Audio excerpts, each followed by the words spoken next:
Well, I really enjoyed it. So how much of the character that you play, Naomi, in the film is you? How much of it is just you, as in your family and the things you've gone through in your life? Yeah, so I think, if I could give it a percentage, I would have to say that 35% of me is Teddy, but 65% of it is kind of just something that it's not something that I developed and really started to get into the nooks of crannies of Teddy Park. I will say that I did battle breast cancer in my early 20s and a few years ago, and it was a difficult process, but it was really just kind of this whole look at all my friends and family members who've battled breast cancer, as well as some of my friends who've had other different types of cancers, like thyroid cancer, or have had other types of major illnesses. So this idea of, battling or going through this kind of major health issue when you're just about to begin being an adult and adulting was something that really fascinated me. And I'll add that, throughout the process of, development and then and also on set working with Naomi as an actor, we often try to find ways for Naomi to connect with her character in a very personal way, but then also there were moments when it was very clear to us, that Teddy Park was very different from Naomi, and allowed us to, explore a character in a way that felt like, it was a fiction. But I think, it ultimately was a delicate balance, and just trying to make sure that it was personal in a way that felt meaningful, but also not personal to the point where it became like a painful process for Naomi. I can totally see that. Sometimes you don't want catharsis in your art. Sometimes you just want to make a piece of. Yeah. Exactly. I can totally understand that.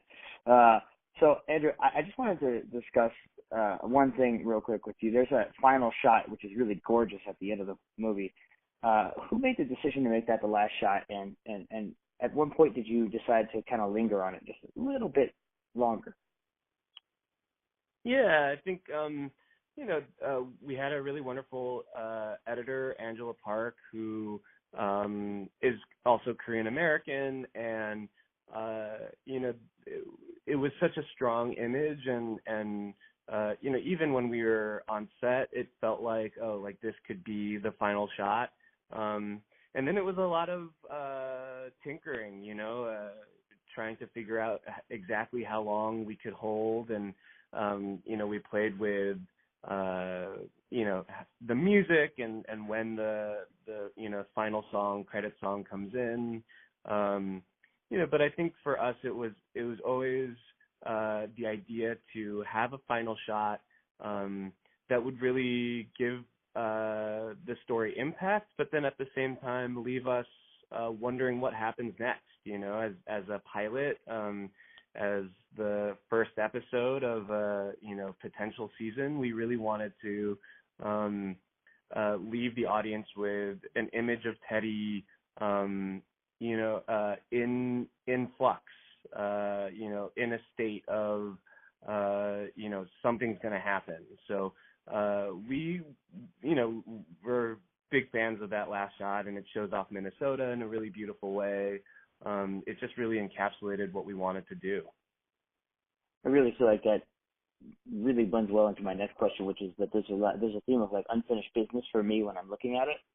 Since it is a pilot, it's kind of interesting to kind of see the character's psyche towards the end, especially Teddy's towards the end of the I guess you could call it the episode. Is that something you guys are thinking about expanding on, or even if it doesn't get picked up, is this something that was done on purpose just in case? Yeah, I mean, we definitely want to explore this more, because for Teddy, finding out that she has breast cancer again is this instigating moment where she has to confront some serious truths about her life and the way that she interacts with her friends and her family members. So that last scene, we definitely wanted to keep it, open-ended. We wanted Teddy to be in flux, and we wanted to raise serious questions, and we want viewers to be invested in Teddy and to be invested in what she's going through and what's going to come out as her sister's wedding goes on, as she begins this, potential new relationship with Rob, and we want viewers to be invested. I mean, it's tricky, we definitely do want to get picked up, and if we don't, then we don't. But I would have to say that ending, no matter what happens, is something that we're very satisfied with. I can't disagree with you. I think that was a great way to end the entire thing. I felt like I wanted to see more. Just sitting in my living room, I was like, I want to see where she goes next. I want to see what happens with her and that handsome guy. What's going on there? I want to see that. That's what I was like. I was like, hey, she got herself. I can't remember the word that they used because I'm not good with the Korean, but I think it was gancha. She finally got herself. Good for her. Good for her. So on a less serious note, are either of you any good at fantasy football? Yes, I am very good at fantasy football. I am a 2-time fantasy football champion myself. Challenge accepted. And I'm sorry? Challenge accepted. I have to get you in All right. I have to get you in the league there, show you how to, what it feels like to finish in second.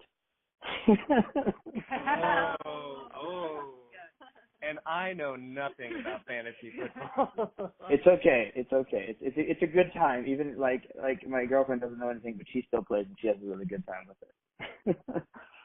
I love fantasy football, and it's not really just the football that I love about it, but it's all the shit talking that you get to do with your friends, and I would have to say it was probably the reason why I joined, is the amount of shit talking I could do with my friends. But Carolyn, also our producer, just does not care about fantasy football. Very little. It's so funny. It's funny though. It's just fun to be with your friends and doing that stuff. So this is a question that I always like to ask anybody I ever get to speak with, and it's a 2-parter, and I'd like all 3 of you to kind of answer it if you could. What filmmakers and films inspire you guys as artists? Let's have Andrew take the lead on that. I mean, I will say. This is gonna sound so film school and pretentious, but my favorite filmmakers are Yasujiro Ozu. I really love John Cassavetes. More recently, I really loved Moonlight, and Chloe Zhao's The Writer is so fucking beautiful. I kind of can't stop thinking about it. I know that the films that I respond to aren't necessarily the kinds of films or TV that I'll make, but I'm at the end of the day, even though I'm a director, I'm still just kind of a fan. I'm an audience member. But yeah, I don't know how much of those influences really made it into Nice. I think I tried to make Nice feel like its own thing, and it was very much inspired by kind of Naomi, as a human, as an artist, and as a director being inspired by that. But yeah, I like to try and watch as much as I can. I like that answer. I think anytime you say Cassavetes, I'm on board. That's a good answer. What about you, Naomi or Caroline? I'm going to give maybe a little less film school answer, but I've definitely been inspired by So Young Kim. I think her work is just really. Shut up. I'm sorry, Andrew just said it's so film school, and I told him to shut up. Anyway, So Young Kim, I love all her films. I'm so inspired by her. But also Phoebe Waller-Bridge is someone, coming from the TV perspective, is someone that I've been really inspired by. I think Fleabag on Amazon was incredibly human and hilarious, and and I love Killing Eve right now, so I'm a huge fan of Phoebe Waller-Bridge. Yeah, she was. Yeah, I thought Fleabag was good. Yeah, in the TV world, Phoebe Waller-Bridge, and I'm a big fan of Issa Rae and Insecure. And on the film side, I mean, I'm a fan of like Jane Campion and Tamara Jenkins. I love their sort of like their female perspective and the story that they've been able to tell. And yeah, I guess also to echo Andrew, my more recent favorite films, I love The Rider as well and Moonlight. Those are great answers. Also, I did want to mention, I really love Love Song as well. Just bringing that up, Naomi, because I know you said you like So Young Kim. I think she did Love Song, right? I think that was good. One of hers. It was really good. Yes. Yeah. Her work is so beautiful. Yeah, it's cinematography. I love it. I love it. So the follow-up to that is always that if you were stranded on a desert island and you only had 2 films that you could take with you, what 2 are you taking? And give us a little bit of why. And whoever wants to start can start, of course.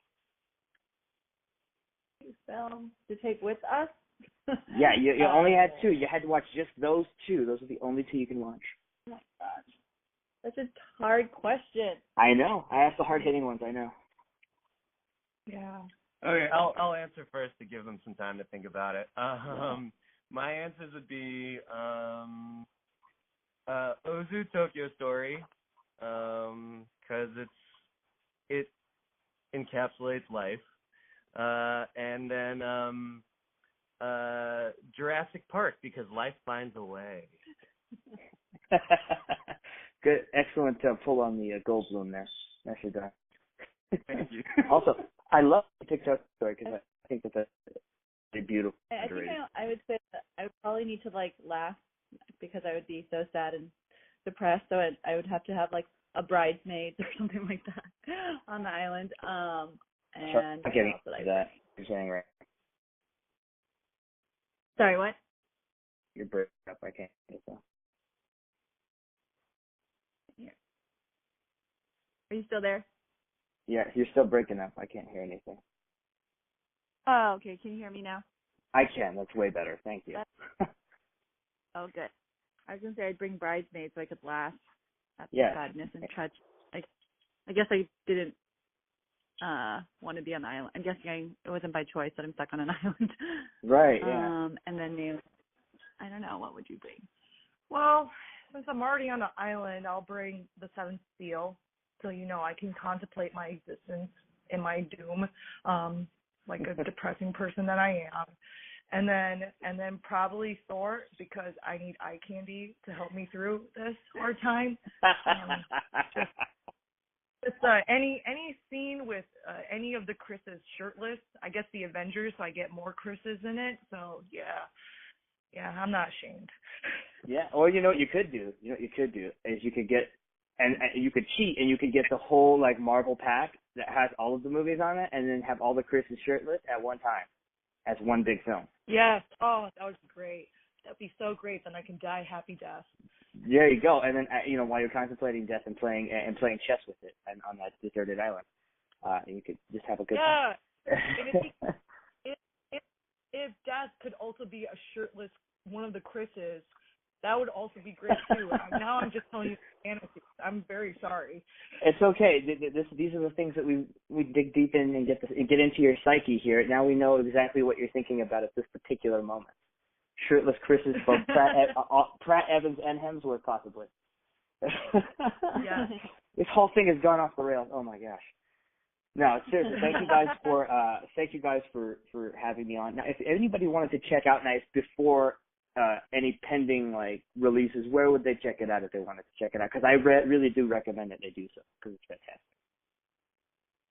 Yeah. So right now, we're going to be doing a special screening in Minnesota sometime after this. I don't know. And then we'll also be doing a special screening in LA potentially, but we have a website called nicetheseries.com, which if we're figuring that out, and once we do, then people can find out there on that website. Okay, I really think that this is a type of show that would fit really well on Amazon or FX. Just the way that it's shot and the way that it looks like FX's other kind of comedies, and it looks like an Amazon comedy. because it really lets you take the reins off a little bit more. I think that this is where it would fit. What do you guys agree with me, or am I just like hypothesizing here? Oh no, we 100% agree with you when we wish you worked at FX or Amazon. That'd be so cool. It reminds me of like the way that it's shot. It looks a lot like You're the Worst to Me, the way that it's shot. It just has a similar like vibe to it. Like, oh, these two people just bickering constantly with Teddy and her sister. This family dynamic. These people who you kind of like, but you're not sure if you like them that much, but you do kind of. You know, it's this weird dynamic that's in the characters, and it's interesting. And then like the bitterness that you can see underlying underneath. It's really interesting. I really enjoyed what you guys did with this. I guess I'm gonna leave it at that because I really have nothing else to say. You guys have been fantastic, and I really wanted to thank you. I'm gonna put an edited part of this interview with the review for Nice, so that people know about this film and they can come, and they can realize that they can visit the website and probably try to help you guys get serialized. That sounds great. Thank you so much. Thank you so much.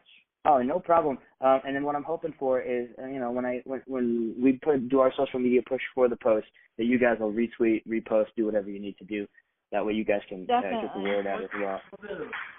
Because the more people that read what I'm writing, the more people know about what you guys are doing and the fantastic short that you guys have made. And I'll be crossing my fingers because I do want to see more of what goes on with Teddy and her adventures in Minnesota. There, I think it would be a fun time. Thank you guys so much. Yeah, thank you. Take care. Thank you. Bye.